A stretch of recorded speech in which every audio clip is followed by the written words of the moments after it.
welcome. You're watching a special edition of Jumpstart India.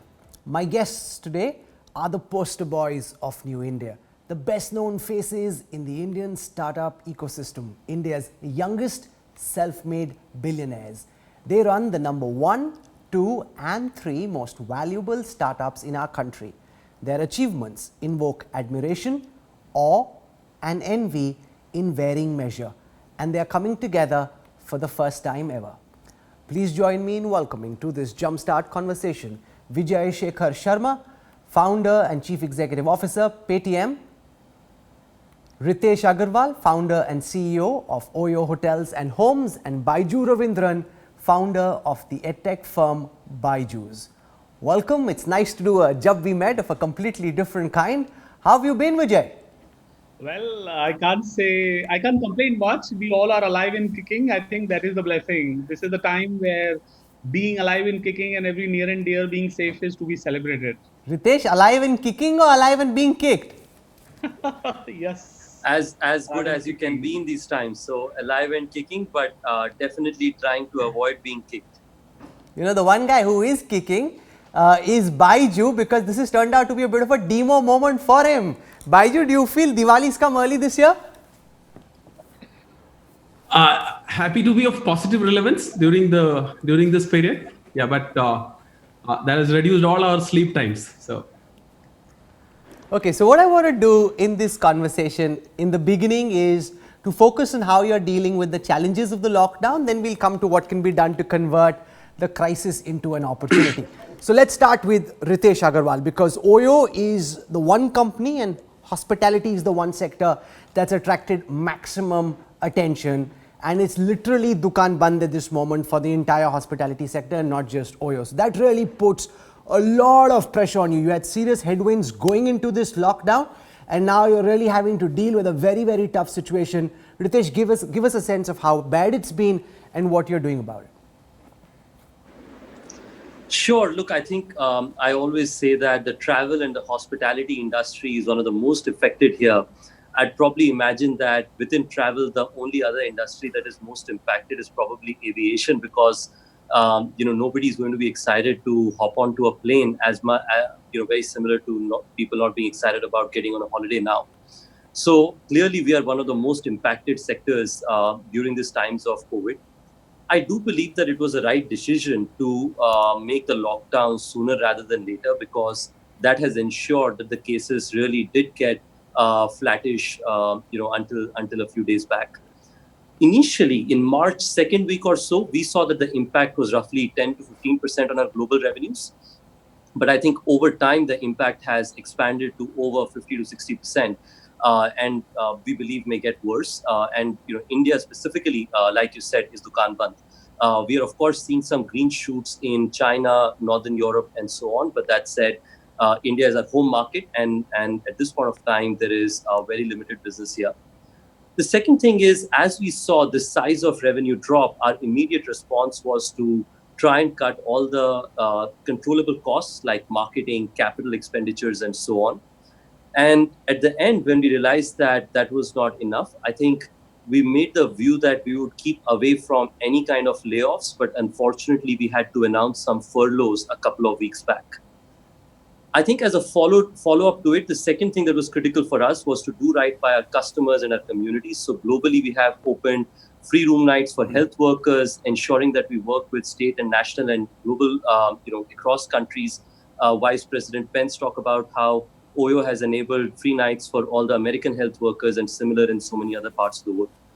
And last but not the least, at this point of time, our focus is how do we ensure that as the world opens up, we provide one of the most safe experiences for customers who would like to travel in the coming times, and do right by our employees, customers, and partners to the best of efforts that we can. So that's in summary how we've seen the impact of COVID so far on our business. So while you've been hit hard by this virus, the one sector which has seen a massive hockey stick-like jump just over the lockdown period is the online education sector. And BYJU, you've made a lot of your content available free.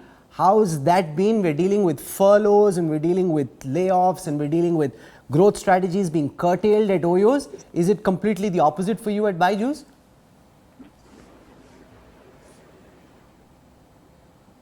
Yeah, there are some sectors. I'll say a few sectors which are positively impacted. So obviously the focus has to be on acceleration, and with, as per the UNESCO report, almost 1.5 billion students are forced to stay at home, and online learning is their only option for the time being. So we made our learning app free for this period, and more importantly, we also started free scheduled classes to replicate regularity of school sessions.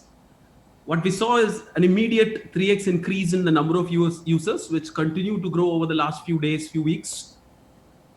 6 million new students came onto the platform. Overall, we crossed 50 million students on the free platform. And more than all these things, students are spending a lot more time on the application. Previously, they used to log in 2-3 times a week. Now it's almost like every day is like a Sunday. To some extent, and instead of almost 1.5 hours, 2 hours, they're spending on days when they log in. And we are seeing big behavioral shifts in terms of students students obviously love this format, these movie-like videos, game-like interactions. Spending time on a screen is almost a primary habit. But what we have seen is parents, because of the kind of forced homeschooling which is doing today, they are accepting this new format more than ever before. Students are realizing how good this can be rather than just reading from a book, and teachers are getting better prepared to use these online learning tools. Okay. Though I'll just finish by telling, though the technology in education has been there for years, because of the current crisis, almost everyone is getting introduced to the benefits of this. And what has not happened in years is going to happen in a matter of months. And online learning is actually becoming a part of it, integral part of mainstream education. This is not a replacement or substitution. It's a good complement. Vijay, the last time there was a black swan moment, it helped you, that was demonetization. Suddenly out of the blue, your plans got a big fill up. Now, from what I'm reading, digital payments are down. If transactions are down, business is down, naturally people are transacting less on your platforms and elsewhere. So how badly off are you? Somewhere less hit than Ritesh, but not quite as happy as BYJU? Oh, well, to be honest about it, I think there is always a happy moment for an entrepreneur. So I'm actually happier than before, because two things happen in these days. Number one, even though the offline shops did not open up, but our online payment just grew through the roof. Month on month, if I was to say, in a decline month, we had only 3% decline in number of users. So effectively, you're talking about other categories taking off so very well that it was amazing for us. And one extra feature that took off in these days is contactless ordering. Now, people are interested in placing orders or using phone for transactions, as you can call, lot more. So we basically deepen our relationship with our customer, and we built more use cases, and we got advantage of this. So I would not say that it was any business wise or user wise decline as a significant or impactful, but I would say that there is a huge amount of acknowledgement of digital payments and this contactless ordering, which is a big plus for the industry. I love how Vijay is always smiling. He should have a big frown on his face. That's because Mukesh Bhai and Mark Zuckerberg have come together. Now Facebook through WhatsApp is building its digital payments gateway. And if I were you and now I had to deal with the combined might of all of Jio and all of Zuckerberg and Facebook, that's a big franchise you're up against, partner. Oh, well, Rahul, I'm going to say, बड़े-बड़े चेहरों में अपने चेहरे की पहचान. What else you want in life that you're placing me in these big titles and then you're placing me in that bucket? I mean, I think as far as life has to be considered, I think, oh my God, I wouldn't have ever believed that in the same sentence I could have been quoted for some work. So incredible for that reason. At the same point of time, the market requires huge amount of investment. I mean, standalone PayTM is committing 10,000 crores for this year, next year, and year after, which is, even though it is huge, but it is not ample enough for digitization. So I would say the market having more the people, the more the merrier, and then when the network effect come in, then every player and everyone goes together winning. So I think but we know that you're well funded, and that's great.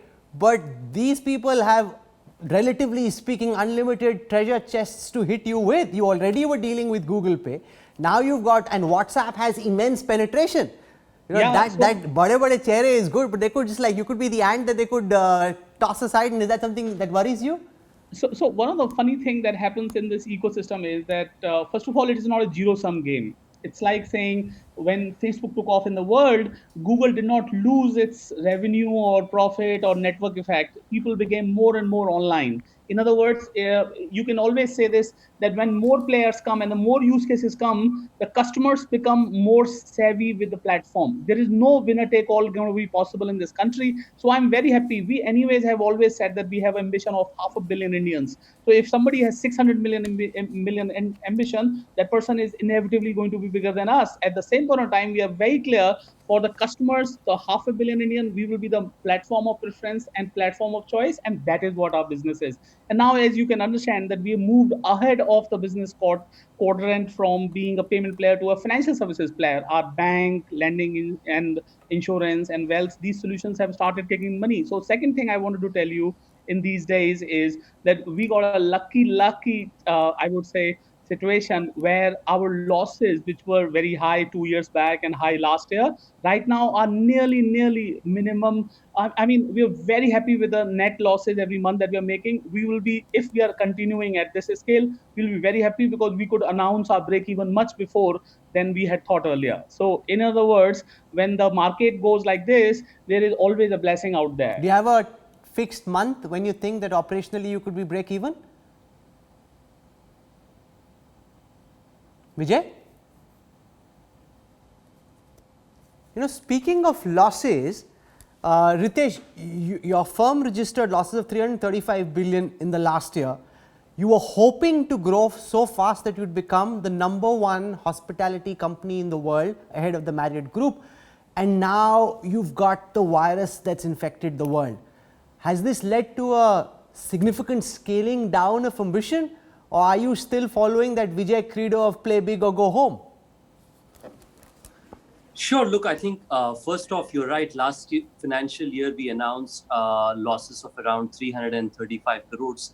But what's important is for the last 3 years in a row, we have seen our net losses as a percentage of revenues improve by more than half for our Indian business. So there has been a clear path to improvement. But of course, I think the coronavirus, has 1 or 2 quarters or few quarters of effect in that path.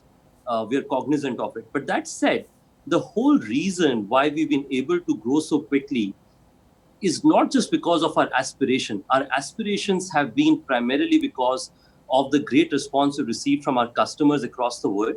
And our view is, to the extent we can transform our hotels from traditional hotels to Suraksha hotels, focus on the kind of new consumer bases who will look for accommodations in the future, right from weekend travel destinations which are driving holidays rather than airline holidays. Same country, I believe that Coorg will be the new Switzerland, or Kannur will be the new Switzerland, and Goa will be the new Thailand. As if we are able to predict those trends, we believe that even though the overall market size may shrink a little bit in travel, but we believe we have a good set of opportunity to use our underlying business model and our brand proposition to our customers to be a my question was this, that of choice. you had a plan of about 1 lakh hotel rooms in the United States. You wanted to be #1 in China. You wanted to be #1 in India, and very ambitious target in terms of expanding the size of your bouquet. Are you cutting back on that? So, of course, I think we will have a more measured business aspiration going forward. But that said, I think at this point of time, it's very hard to predict your growth plan until the world comes back. So I think at this point of time, we are reviewing and evolving our business plan as times go. But if I were to take a long-term view, which I have always, I think in the long term, we remain confident about creating a large-scale business. And last but not the least, I think in times like these is when people look back home. I think due to that, we will focus on some of the key strategic geographies of OYO, like India, Southeast Asia, China, Europe, and United States, and probably deprioritize some of the other geographies. Not to say we will not invest there, but we will focus on investing significantly more capital in our core markets is my view. Now, BYJU's key to your operational success is a very aggressive sales team that goes out, makes face-to-face calls, tries to turn leads into sales. Now, a lot of that obviously hasn't happened during the lockdown. So, you've increased the number of people who are sampling your product. Are you hoping that when the lockdown ends and when these restrictions are over, you'll be able to turn a lot of those experimental users into fixed users of the BYJU product? Or could they just go back to class and say, okay, well, thank you, we tried you, and then now we go back to what we're used to? Yeah, if you think from, so we had to change two aspects of our business model. One, sales moving from offline to online sales, because everyone is getting used to the new normal of virtual meetings like this. So a lot more efficient, because you can do many more meetings than in-person meetings, whether it's for sales or whether it's for anything else. So that's been a big positive change. So we're back to pre-crisis numbers in terms of revenue. Expected to literally double in the next 2 months. Reason being, there's a large set of users, students who are trying out, parents who are actually seeing that their kids love spending time on screens and here benefiting from it. So it's been though the crisis is unfortunate, but for the sector it's an inflection point. And when we look back 4-5 years down the line, we're going to realize that this is one of those moments which even the stakeholders who were very hesitant in trying out the online model, and for those, especially those core sectors like education and healthcare, I think this is the time where the technology making an impact, technology getting used as an enabler for these sectors to become more effective. So it's not going to go back to, if you ask me, nothing will go back the way it was before. Like the education is not going to be 100% offline. It'll neither be 100% online. It will settle in somewhere in between, and we'll get, obviously we'll reap benefits of that. So the one thing I found very interesting, a lot more investor interest over the last few weeks than ever before. That kind of shows and at times where no investment is happening in most of the other sectors. The one thing that struck me as we ran promotions suggesting that Vijay Shekhar Sharma, Ritesh Agarwal and BYJU Ravindran were coming together, is the kind of blowback from the big boys of India Inc. You call them poster boys, they told me. They are just lucky. They've been fooling the investors. They got lucky. Now you watch what happens with the virus. Ab inko maza aayega. For too long they've been floating in the air. Vijay, do you pick up a lot of that not just in the way that you've grown and the easy way that you carry yourself, there's a lot of people who are hugely envious and waiting for you to trip over?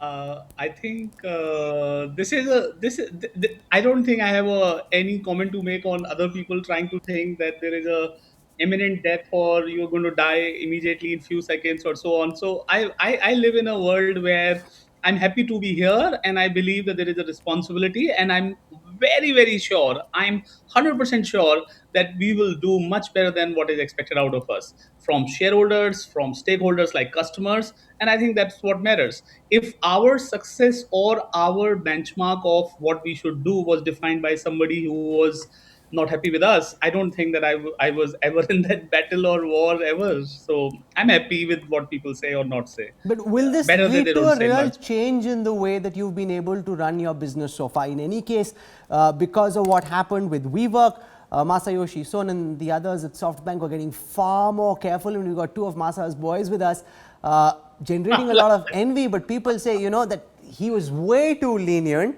and that this is not, those times are now over. So Masa's boys now need to brace up to Rahul, reality. I'm going to say one thing. Rahul, I'm going to say one thing. We as a company, first of all, we are blessed to have shareholders like Masa-san, and I'm sure that Ritesh also acknowledges that. I mean, I'm a fan of Masa, by the way, as a pure engineer who never studied what the business is all about.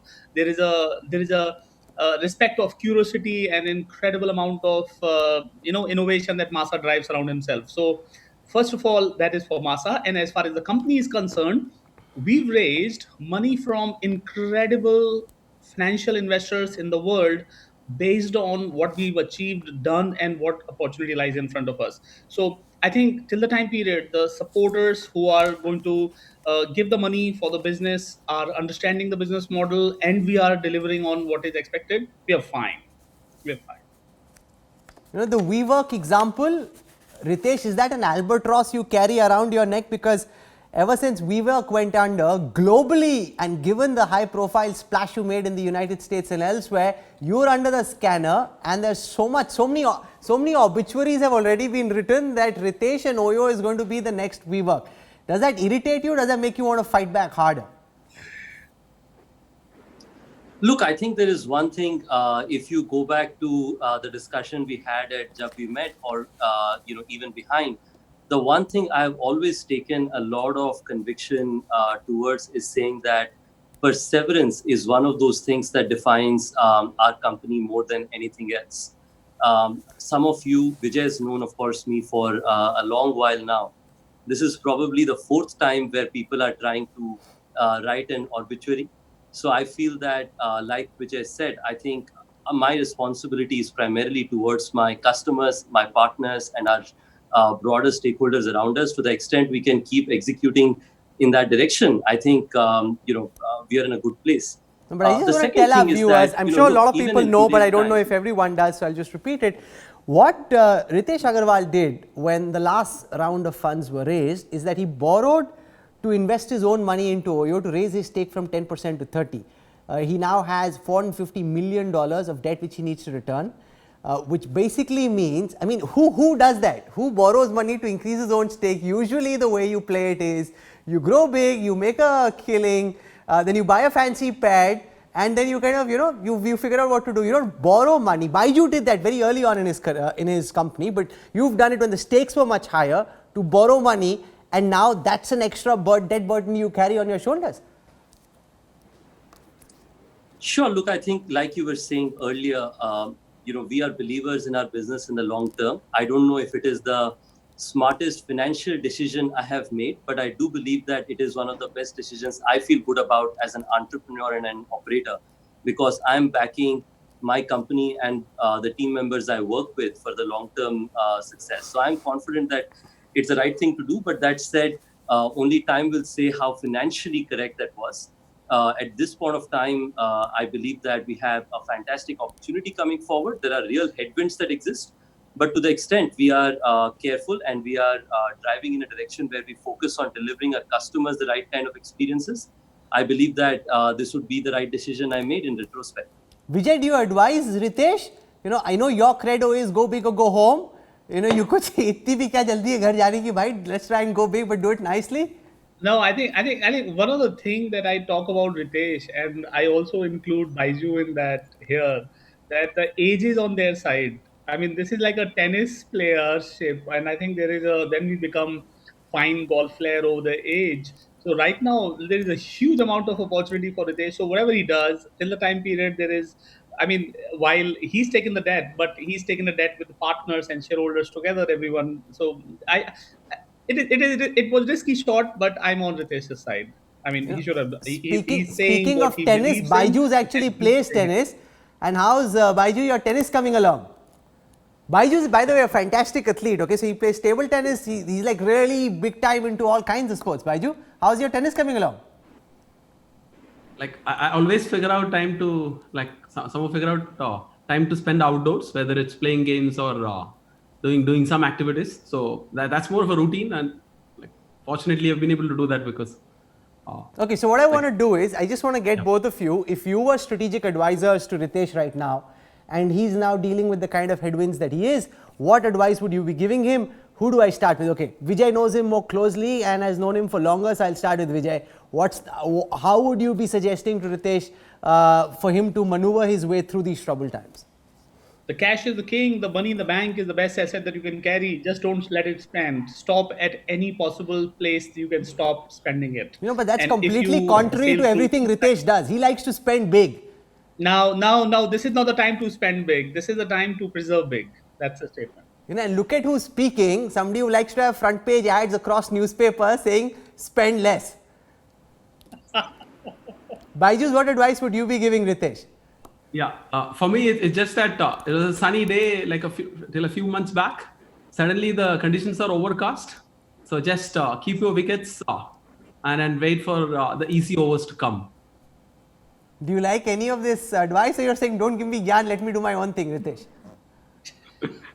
No, no. Look, I think both of them are fantastic, leaders in the industry, and I'm very inspired by how both of them have built their businesses. I think their advices are very similar to their industries. Vijay is saying, I'm in the business of cash, so cash bachao. And Baiju's a big sports fan, and he's saying, regardless of what happens in the short term, see through the overcast conditions.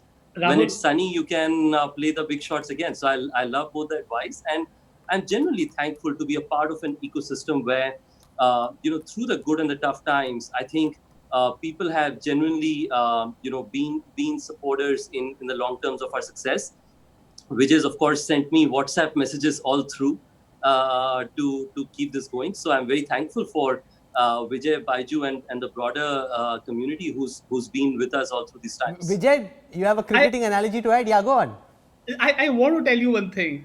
Ritesh is the most mature, youngest entrepreneur of this country. I mean, he's incredible in his words.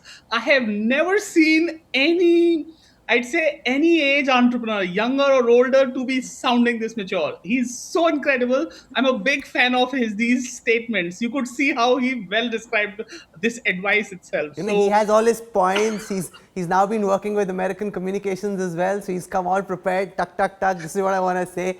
And this is how I want to play it. Indian startup ecosystem is home to about 80,000 startups, small and big, which raised a cumulative of $10 billion in 2019. 30 of them are unicorns worth more than $1 billion. Now, this pandemic, which is hitting well-established companies hard, is hitting the newbies even harder, because raising money, which is crucial to staying on the runway, then becomes that much more complicated. So Vijay, I'll start with you. There are many who, when we said that we are getting all three of you together, said, but they still have some reserves. They can still, with the money they've been able to raise so far, last out this pandemic. What about us? Hamara kya hoga? We know we're in the process of trying to generate funds, and now suddenly we've been hit by this virus. It's beyond our control. We could choke. This could be the end of our dreams. What advice do you have for them? I think there is no secret about it that the tough time inspire you to do different things which are extraordinary in terms of resources or not resources. I want to share a fact that if you wanted a quick success by throwing money on the problem, maybe those days are not these days. Meaning you are not supposed to get a lot of money easily now for about a year's time period, I'd say. Now, if you really want to solve a problem creatively, lesser resources, maybe the opportunity will become even bigger for you because you, in early days, would solve it with much less resources. So I understand this is painful that you do not have the same amount of money as somebody else started, but there is right now, everybody is in the same bucket. So you have a great opportunity. I believe that you should be doing your own true test, whether you really want to do what you want to do. And if you really are into it, then go for it, hang on to it, and then I'm sure some days later you'll find out that less money was a blessing in a later days. Ritesh Agarwal, the tech media is full of deals that have now fallen through, venture capitalists who no longer come on the phone, private equity that doesn't want to complete deals which were in the pipeline. If you were behind in the cycle of evolution and dealing with similar circumstances, what advice would you be giving those who want to follow in your footsteps? So look, I think to begin with, I believe crisis is a time of building great companies. Some of the best companies across generations have been built in times like this. Oyo was built after the 2009 crisis, and similar for various successful companies, as I would imagine. My belief is three things. To begin with, be closer to your customers and ask them for ideas. You'd be surprised how amazingly they can support you. Back in the day when I was, just 4 or 5 hotel old, there was a big money due that came by, and we reached out to our customers. It was amazing that customers were willing to pre-buy room nights to help us with cash. So every kind of opportunity comes by if you reach out to your customers and employees for ideas. Second, like Vijay said, cash is king. So please try to conserve as much of cash as you can. And last but not the least, use technology in every manner possible. Remember, 80,000 startups mein not everybody is a tech startup.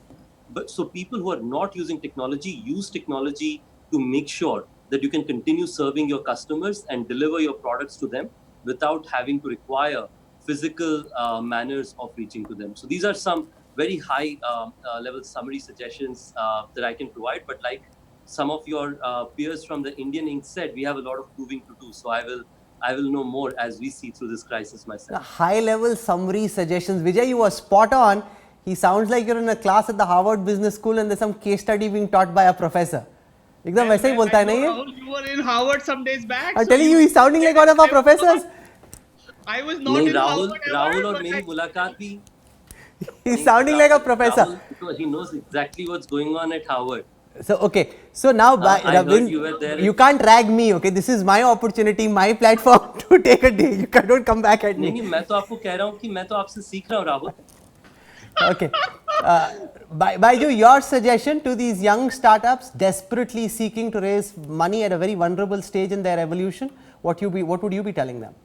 Yeah, I think it's not just about young startups. Most of the startups where those who are going through a rough patch, which are because of things which are not in our control. Now, like people say that whether it's pandemic or no pandemic, startups are all about doing things in an insurgent mode, right? So, but during a crisis like this, it becomes it's of paramount importance to take stock of the situation very regularly. You should forget about your annual plans. There's no point in like having even a monthly plan. Weekly plan or daily plan is actually the order of the day. Now, for most of these startups, it's about survival and not about long-term strategy. I might sound preachy, but this is what we practice, or this is what all of us have gone through, like multiple stages, multiple pivots. We were 100% offline 4 years back. So this is second nature to startups. That's why I always feel that during a crisis like this, good startups will always adapt faster because young workforce, aspirational workforce. So, and normally startups launched during downturn, and I'm talking about new startups, they tend to be far more durable and resilient than those who start during a better economic state. So it's like if you think of like I've read somewhere that after the last financial crisis of 2008 2009 immediately like more than in the immediate years more than 50 unicorns were created globally. So there will be enough opportunities for new ideas because every crisis there are so many challenges. That means you have lot of new problems to be solved. So enough opportunities for new ideas. And it's just that it's important to keep in mind that you find a problem which you truly care about so that when you hit multiple roadblocks, you don't take no for an answer. Let's spend a moment trying to deal with how we can turn this crisis into an opportunity and what business in the post-pandemic world is going to be looking like. And we've seen, Ritesh, very high-level strategy insights from the likes of Yuval Harari, Ruchir Sharma of Morgan Stanley, and I want to see what our startup kings have to say in terms of how business changes and how this crisis can be used as an opportunity. So let's start with Vijay. What's your sense of how you, your sector and the larger ecosystem can turn this crisis into an opportunity? Okay, everything that is an internet economy, whether getting in the queue for your food order, grocery order, shopping, or anywhere that was physically in touch, the world is going virtual. So this is an arrival of virtual, digital, mobile, whatever you want to put the world in mainstream. I believe this crisis in world will make technology-led businesses, the mainstream businesses, right now they are looked at as a separate bucket called big tech or a tech business. Now soon it won't be considered that you're a technology business, meaning you are a technology bucket. You will be part of the mainstream of every business. And I do not mean it only for the commerce or payment or financial services, or let's say in a leisure men. I would believe that the arrival of technology-led businesses have become final right now. So we're heading to the virtual economy era. That's your sense, and every business is then digital and it accelerates the trend. What's your sense, Ritesh Agarwal, about running a successful hospitality chain in the post-pandemic era when my first concern is I don't want to travel, I definitely don't want to be in a flight where somebody could be sneezing around me, and therefore you're talking about Goa, but I'm happier staying in Delhi because at least here I'm safe. Absolutely. Look, I think in this new world, there are 2 to 3 things that would happen. As Vijay was also saying, technology will be the order of the day. हमारी industry में in hospitality for a long time we've avoided using technology for check-ins, for housekeeping and so on, but in this new world zero touch will be the order of the day. Second, like you said, you're happier in Delhi because you don't want to get on a flight to Goa, travel around, in a car with a few other people and so on, which is why I believe that if at all people take vacations, they will get closer to the cities. I believe people will see God more.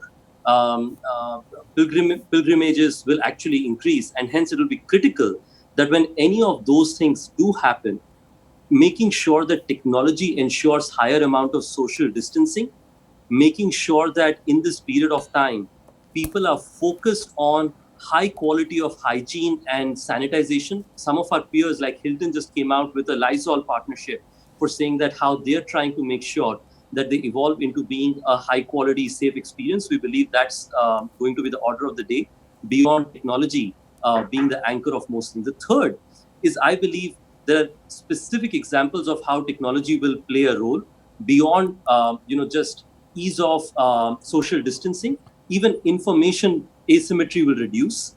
People will ask questions of saying that, why can't we just video conference it? For example, I couldn't have imagined a Zoom call with you on India Today anytime in the back. Clearly, you've completely changed your ecosystem to be prepared for this world. I believe this is something that will be natural for most companies going forward.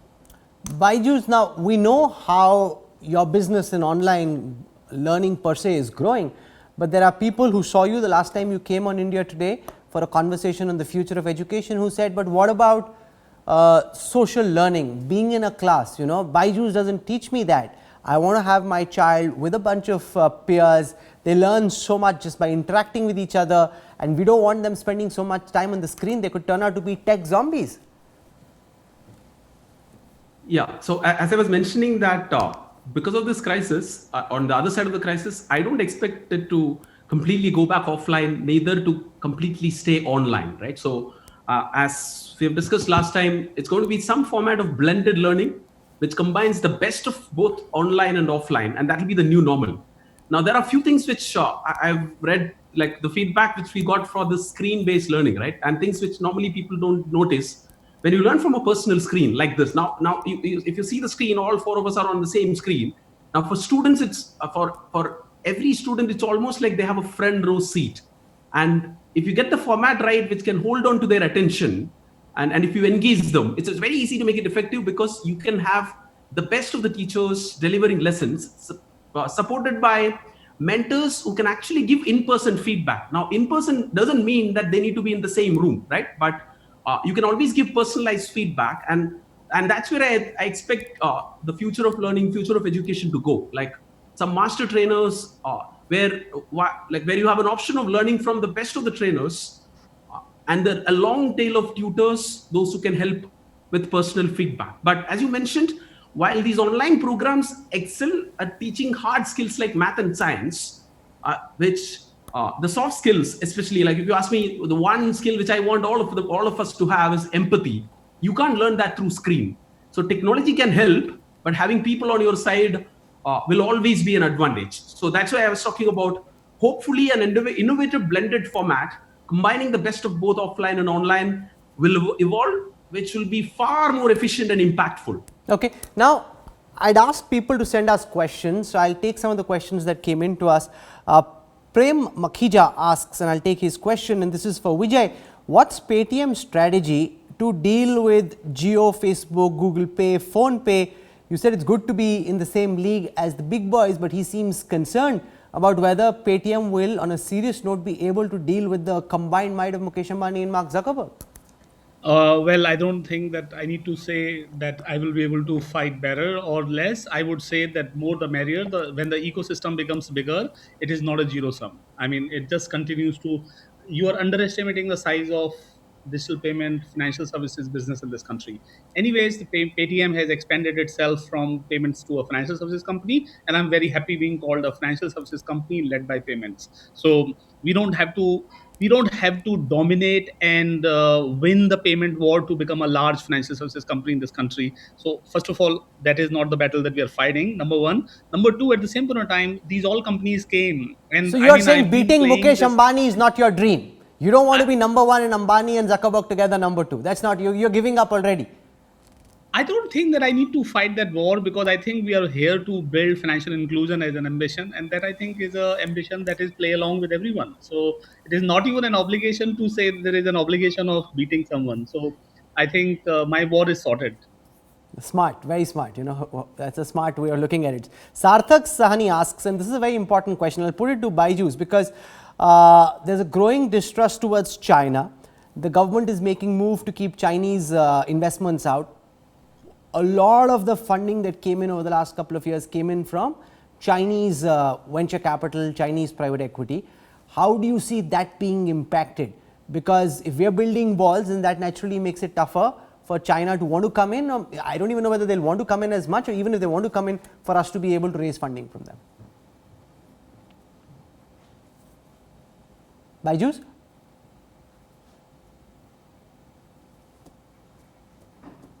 Okay, Ritesh, do you want to answer that? One of the problems with the Zoom call is it's entirely dependent on what kind of broadband we have and it goes. But hey, you're all doing the same thing, so just join in. Okay, Ritesh, tell us. Rahul, आप तो हमें option दे थोड़ी रहे हैं. But look, I think that said, clearly one of the things that's going to happen is that capital providers across the world, will need to think about how to invest in companies. I think good companies will continue to raise capital regardless of where the source of capital is. You just saw that there was a big transaction by a US digital company in India. I think clearly over time, if companies are good, the pockets of capital will continue to be available across countries. BYJU, I now have your audio. I think you were telling us what you think should be done, because one major stream of funding coming into India could potentially be jeopardized. Yeah, I think since we have strong fundamentals, we will continue attracting like good set of investors, not just from China, but all over the world. As you mentioned, last year, close to 11 billion flowed into Indian startups. And since this is one of the most exciting startup ecosystems and maturing fast, like VCs are seeing exits. There's a large dry powder just sitting idle. Like I've seen reports like growth stage Ps, they have 500 billion of capital yet to be deployed. So though there's going to be a short-term funding window, on the other side of it, maybe 6 to 12 months down the line, maybe I'm a bit more optimistic here, you will see that you will see investors from all over the world. And though there might be a challenge in terms of attracting some of the Chinese capital, I don't think good startups will ever have an issue attracting good investors, because the ecosystem is maturing really fast. You can see that in the last 2-3 years, a few $100 million, 6-7 years back, coming into its 11 billion just flowed into the Indian startups last year. The last time I met with Vijay Shekhar Sharma was at the PayTM office. I don't know when a face-to-face meeting in a physical location will be possible. What he did is, he brought out a big music system from his room, put it in the middle of his office floor, turned on the music, and the entire PayTM team was dancing in the middle of the day. So that's something which wouldn't happen if you were to come to the India Today Mediaplex ever, or go to any well-established company. So Vijay, what have you been doing when you're not trying to grapple with all the problems? What's the kind of music you're listening to? What are the kind of movies you're watching? And what are you going to sing for us just now? So sing, I mean, that's like on a throat question. By the way, thank you so much for coming on that day. That video became another video that is very popular of mine. In other words, that I did not know so many people will recognize. Oh, you dance well, or whatever. Well, I'd say that that's what they told you, that you dance well. I would say that from a size, body, weight perspective, that I would have not been the person who should have been even attempting that. So people were acknowledging that you are adventurous dancer. Yes. Well, right now I'm not watching movies. I'm more or less on office calls, Zoom calls like we are right now.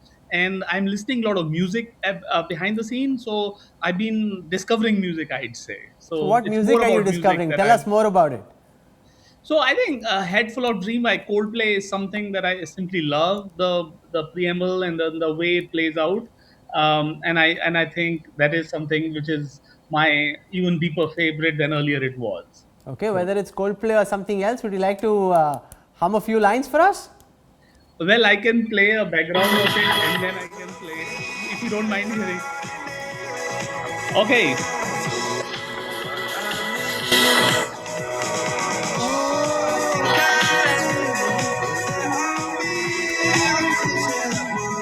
I don't know whether you want to listen to me or not. No, we want to listen to you. Go for it. Go for it. Okay. One, two, three.